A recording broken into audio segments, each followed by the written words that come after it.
تہجد کا وقت بہت قیمتی وقت ہے۔ اگر آپ اس وقت کو قیمتی بنانا چاہتے ہیں تو آپ اسے کیسے بنائیں گے؟ آج ہم آپ کو تہجد جیسے بابرکت وقت کو قیمتی بنانے کے لیے کچھ تجاویز دیں گے۔ اگر آپ ان پر عمل کریں تو انشاءاللہ آپ کا یہ وقت قیمتی بن جائے گا۔ یہ بہت اہم ویڈیو ہے، اس لیے آخر تک ضرور دیکھیں۔ ہماری آج کی ویڈیو کا عنوان ہے تہجد کا وقت اور اسے قیمتی کیسے بنایا جائے۔ تہجد کا وقت اللہ سبحانہ و تعالیٰ کا بہت قیمتی تحفہ ہے۔ یہ ایک مقدس وقت ہے، ایک ایسا وقت جب رحمت کے دروازے کھلے ہوتے ہیں اور ہمارے دلوں کی سرگوشیاں ہمارے خالق کو سناتے ہیں، اس سے مدد کی التجا کرتے ہیں۔ لیکن سوال یہ ہے کہ ہم اس بابرکت وقت کا زیادہ سے زیادہ فائدہ کیسے اٹھا سکتے ہیں؟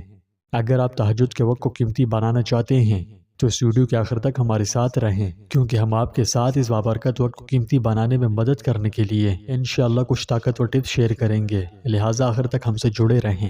تہجد جیسے مقدس وقت کو قیمتی بنانے کے لیے سب سے پہلی ٹپ نمبر 1 ہے سونے سے پہلے اپنا ارادہ طے کریں۔ کیا مطلب؟ کہ ہر چیز کا آغاز نیت سے ہوتا ہے۔ آپ نے یہ حدیث سنی ہوگی کہ اعمال کا دار و مدار نیتوں پر ہے، تو سونے سے پہلے تہجد کے لیے بیدار ہونے کی مخلصانہ نیت کریں۔ اللہ سبحانہ و تعالیٰ سے دعا کریں کہ وہ آپ کو اپنی نیند سے اٹھ کر اس کے حضور کھڑا ہونے میں مدد کرے، اس طرح جاگنا آسان ہو جائے گا۔ ٹپ نمبر 2، جلدی اور ہلکی نیند لیں۔ عشاء کی نماز پڑھ کر رات کو جلد ہی لائٹس آف کر دیں، اپنا بستر تیار کریں اور تہجد میں اٹھنے کے لیے الارم گھڑی اپنے قریب رکھیں اور ذکر اذکار کر کے سو جائیں۔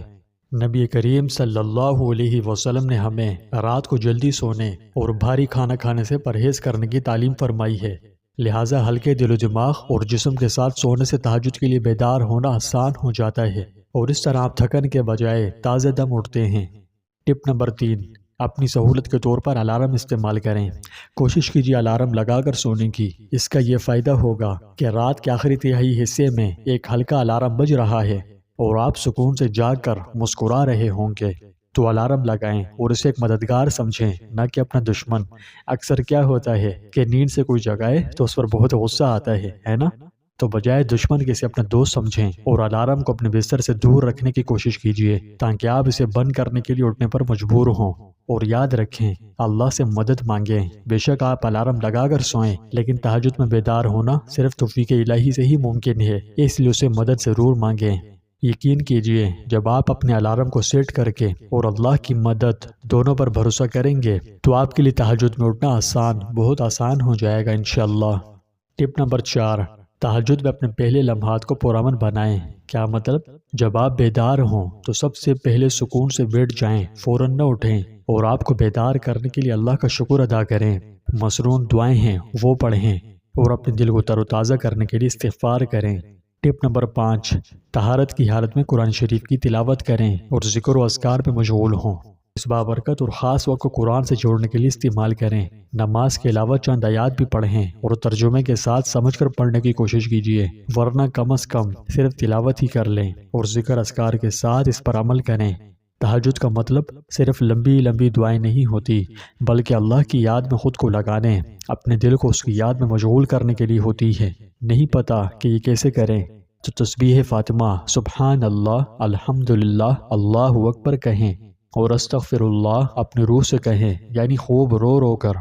ٹپ نمبر 6، تہجد کو پیچیدہ بنانے کی ضرورت نہیں، سادہ رکھیں۔ اگر آپ کو عادت نہیں تو شروعات میں آپ کو بہت زیادہ لمبی یا پیچیدہ نماز پڑھنے کی ضرورت نہیں ہے، بس اخلاص کے ساتھ 2 رکعتیں بھی اللہ کو محبوب ہیں۔ یہ نہیں کہ آپ کتنی نماز پڑھتے ہیں، بلکہ اصل جوہر اس میں ہے کہ ان لمحات میں آپ اپنے خالق سے کتنا گہرا تعلق قائم رکھتے ہیں۔ ٹپ نمبر 7، اپنے اور دوسروں کے لیے دعا کریں، کیونکہ تہجد وہ وقت ہے جب اللہ تعالیٰ اپنی شأن شان آسمان دنیا پر نزول فرماتا ہے اور اپنی شأن شان اعلان فرماتا ہے کہ ہے کوئی استغفار کرنے والا کہ میں اسے معاف کر دوں، ہے کوئی رزق مانگنے والا کہ میں اسے رزق دوں، ہے کوئی صحت و تندرستی مانگنے والا کہ میں اسے یہ نعمتیں عطا کروں، ہے کوئی فلاں چیزیں مانگنے والا کہ میں اسے پورا کر دوں۔ تو میرے بھائیوں اور بہنوں، یہ بہت بابرکت وقت ہوتا ہے، اس وقت کو سمجھداری سے استعمال کریں، اپنے لیے، اپنے گھر والوں، رشتہ داروں، عزیز و اقارب اور پوری امت مسلمہ کے لیے دعا کریں۔ دعا مومن کا ہتھیار ہے، دعا تقدیر کو بدل سکتی ہے۔ قرآن و حدیث میں دعا کی اہمیت، اس کی شان، بڑی شان فضیلت بیان ہوئی ہے۔ پیارے دوستوں، یاد رکھیے، تہجد کی اصل خوبصورتی مستقل مزاجی میں ہے۔ چاہے آپ چھوٹی شروعات کریں لیکن اس پر قائم رہیں، آپ کی مخلصانہ کوششیں اللہ کو پسند آئیں گی اور انشاءاللہ جلد ہی آپ اپنی زندگی میں سکون اور برکت محسوس کریں گے۔